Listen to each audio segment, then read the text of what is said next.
Inze obulokole bwantama sisobola kulokoka.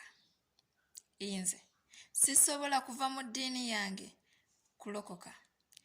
N'ekisooka tuli bakristaayo, tukkiriza mu Yesu, tuli bakristiansian, ffena tukkiriza mu Yesu mwana wa Katonda, sisobola kulokoka. Abalokole bye bakola byantama. Haleluya. Ate n'abakulokoka bw'atyo bw'ayogera. Erinnya lya Mukama waffe Kristo Yesu lyebazibwe. Abalokole mwenna Mukama waffe omulungi aweebwe ekitiibwa. Olwaleero kyenjagala okwongera okutangaaza mu baganda bange abatannabakulokoka nga temwagala bulokole. Sikigaana mu mitima gyammwe kubanga nze nkimanyi nti omubi akakanyaza emitima gy'abantu. Mu ngeri abalaga ebyo ebitagwanidde kubeera nga bikolebwa oba ebirabika ng'ebibi, nagamba nti nze abasumba bye bakola, abalokole bye bakola, kale ebyantama sisobola na kulokokako yadde n'akamu. Kannebeere mu ddiini yange erimu emirembe, kannebeere mu ddiini yange eri very well organized. Omusiraamu omu yaŋŋamba nti nze abalokole we bakola ebibi, abalokole bakola ebibi, buli muntu aboogerako, byonna buli muntu abeera ayogera ku mulokole, naye ate nze omusiraamu mbeera tewali anjogerako ne bwe mba mbikola, kambeera eno. Naye ekyama ki ekiri awo? Gwe ate nnaba kukitegeera, tojja kukitegeera era tojja kukimanya. Naye Kristo Yesu olunaku oba ebiro bye yajja ku nsi, yasangawo amadiini.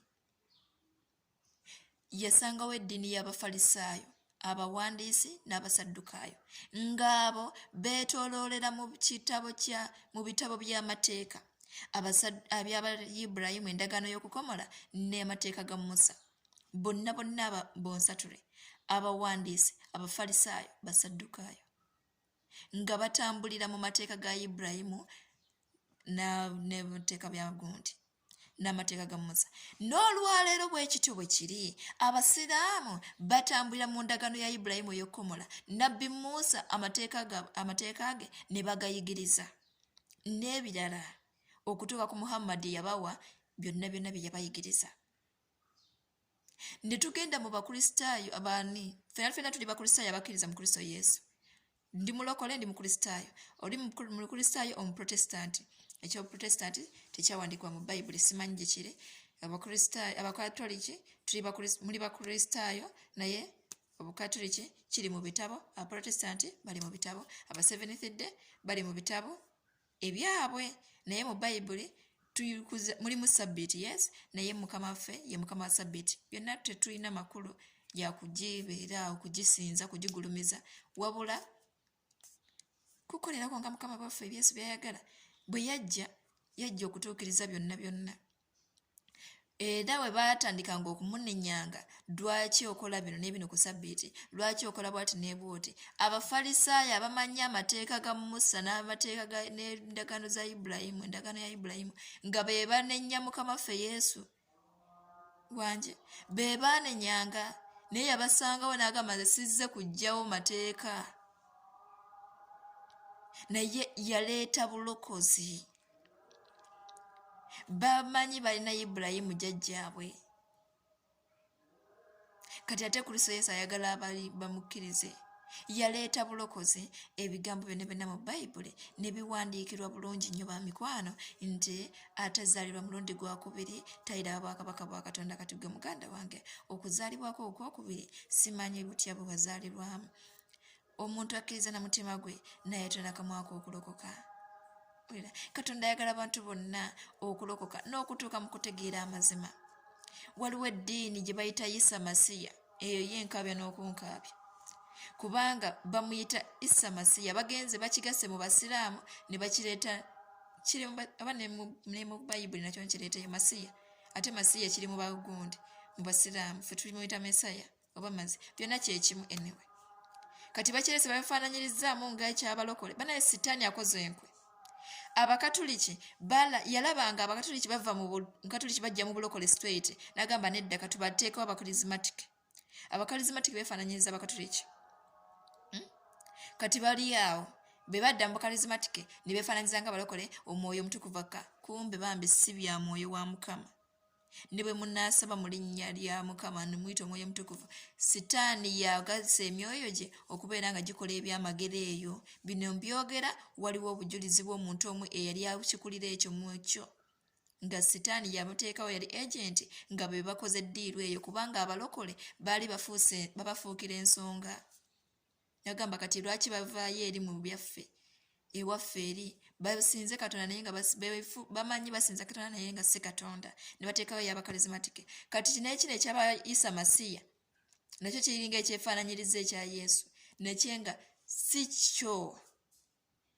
kyo bali byabwe kavuyo simanyi oba yisa masiya bamuyita bayongerako erinnya lya kristo kati simanyi oba nabo bakristaayo naye nga bayibuli etulambika bulungi nnyo tugamba bayitibwanga bakristaayo waliwo omulembe gwe batandikirako nga bangi beeyongedde okukkiriza bayitibwa bakristaayo kati ffenna abakkiriza kristo erinnya lya kristo lyokka lya muwendo munene kyova olaba nga yisa tayitibwa kristo ekyama kiryawo abasiraamu newankubadde nga yisa mumuyita yesu si kristo ekyama kiri mu kuyitibwa kristo yisa mumuyite kristo bwe munamuyita mu kristo awo mujja kufuuka bakristaayo kijja kubavuga mu balokole kubanga ye wali amazima agagobera bayibuli kati ebigambo ebiri mu bayibuli ne bagenda nga ebimu babitandika okubyawukanyaamu ne bagenda nga babireetamu okubeera nga babiteekamu gurupu olwaleero byebiriwo naye yesu mukama yalabanga akavuyo kali mu mawanga kali mu bantu tebitegerekeka n'asalawo aleeta omwana amukkiriza alokoke yasangawo amadiini neekaakana amadiini weegali naye atuma abalokole mugende mubuulire mukama akimanyi oli mu katuliki oli mu kristaayo oli mu seventh oli musiraamu naye ayagala mulokoke kati bannange abalokole gye batambula nga babuulira enjiri banoonya baani banoonya batannalokoka balokoke si kuba nti tweyagaliza naye yesu nze saagala kubuulira njiri kwasama nedda saagala nakuswala nze njagala mbeere mirembe gyange abantu tebakuvuma nokola bityo naye nga tebakutegeera bannange mu njiri waliyo ebuzibu naye nga ate kristo yesu ayagala ekyo kyekiba kikolebwa kubanga ayagala abantu be balokoke tubuulira ku lw'omwoyo gwa mukama eyatuweebwa tetwaweebwa mwoyo gwa kutya wabula wa buvumu okulangirira ekyo kyayagala twogere ayagala abantu bonna balokoke yasangawo amadiini weegali neekaakano omulabe gayigenze nga ataateekawo obugulupu obuyitirivu babeere nga babuzaabuzibwa ne babamu ne bagamba kati bannange ekituufu kiri nti yesu ye mutuufu totunuulira basumba tutunuulira yesu ye mutuufu nze opasita wange ne bakeera ku makya ne bagamba yasaddaasa omwana ngamba mukama taata musaasire kubanga tamanyi kyakola naye kristo yesu gw'osigadde oli mutuukirivu ab'amadiini baganda bange kristo yesu ayagala tulokoke mbagala nnyo masinakazige manya ayagala tulokoke tuwone okufa teyaleeta madiini yaleeta bulokozi eryo erinnya lyo lye weeyita bw'ali bajja ayita abalokole be balitwala kambisa wakatono obujulizi bw'omusajja omu eyali omusamize wa buganda beni katamba bannange nga alina bingi nnyo byawugamba nti ono omusajja atiika n'olunaku lwe yali agenda e China bamuwa emizimu egisingako amaanyi asobole okwongera okunnyika Buganda oba Uganda mu bintu eby'obusamize eby'okuluga byaki ng'alina omusajja omu abeereeyo mu ggaba gwe yalekera emizimu egyo naye komawo nga yajja talina ntambula n'agamba kaalirinnya takisi naye nga takisi zonna zaalinnye ebiseera ebyo bonna bamumanyi yali amanyikiddwa oyo omusajja mulogo oyo omusajja ekyayagalagira kyekikola ne bamutya okumutwalako era alina bwali ku muti gw'amasannyalaze alinze oba emmotoka emutwala okudda eka mukama waffe kristo yesu we yamuwambira oba we yamusinkanira n'amugamba nti yasooka n'atunulira omusajja ono kika ki ono amusinkanye kubanga yamusinkanira mu maanyi ag'enjawulo amaaso ge gaaka galinga omuliro bya ddala tubisomako ne mu bayibuli naye ono omusajja olwaliro waali yabirabanga bya ddala amaaso ge tasobola gatunulamu kubanga galimu ennimi ez'omuliro eziringa ezaagala okumwokya n'amutya giri emizimu gyonna gyonna gye yali alina biki byonna amaanyi ge nga tegakyasobola kukola kubanga akaseera ako yali alinyiike awulira obusungu abantu baganya omutwalako n'agamba kati bwe nzireeka ngera ku kozinga emyoyo gy'accident abafa mmwe abamanyi era ng'ekyo akisobola. Mukama waffe Yesu awo yamusinkanira n'amuziyiza n'okugenda e China kubanga kyali agenda okukola ate kyali kizibu nnyo. Awo bwe yamusinkanira neyabuuza bannange omusajja n'abuuza yeggwani ansinkanye.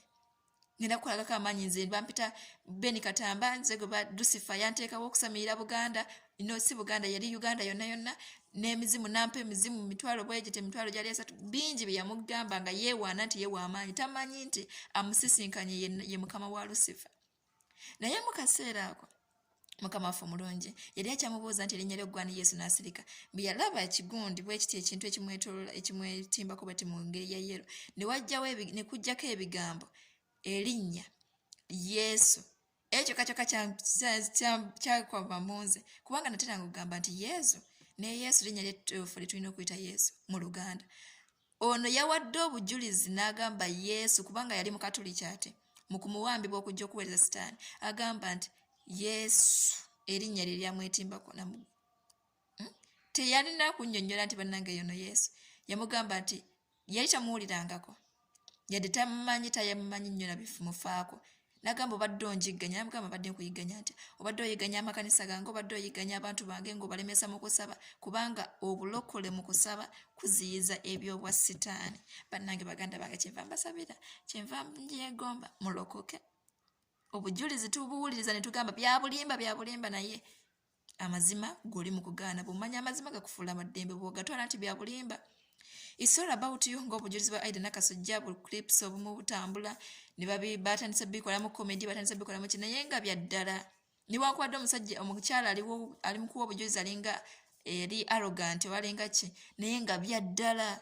Kati naawe omuntu awa obujulizi bw'engeri gy'obuwaamu bwe bugenda Sitaani okutandika okusharinga that characters of yours okugamba nti bya bulimba. Kati madamu Aida Nakasujja engeri emu gy'awaamu obujulizi alaga nga ali galoga nti abamu ne babitwala ng'ebyobulimba naye nga bya ddala. Ekyo kyennyini Sitaani kisobola okukimukubya. Obujulizi obutandise okwonooneka ate obwasooka bwalimu omwoyo omulungi nga buli fine era busumudde bangi naye kati obwaleero bwakukkiriza bukkiriza n'ogamba Yesu. Naye abamu abatakkiriza bagamba si bya bulimba naye nga Mukama mulungi asigala ayagala abantu be atume abantu be n'abayita okulaba obwakabaka bwa Katonda bakomewo batubuulire tukkirize. Kati gwe kkiriza ebigambo by'ababaka be olibulokolwa oliweebwa omukisa. Nkwagala nnyo Masenakazi gemanya.